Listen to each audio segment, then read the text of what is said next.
YS Jaganmohan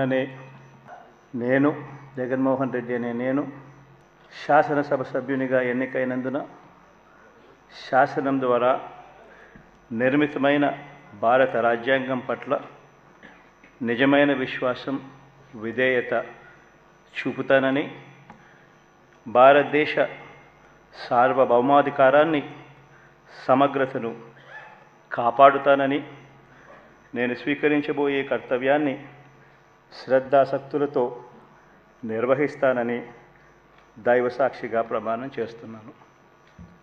Andhra Pradesh శాసనసభ సభ్యుడైన YS Jaganmohan Reddy అనే నేను సభా నియమాలకు కట్టుబడి ఉంటానని, వాటిని అనుసరిస్తానని, సభా మర్యాదలను పాటిస్తానని, సాంప్రదాయాలను గౌరవిస్తానని దైవసాక్షిగా ప్రమాణం చేస్తున్నాను.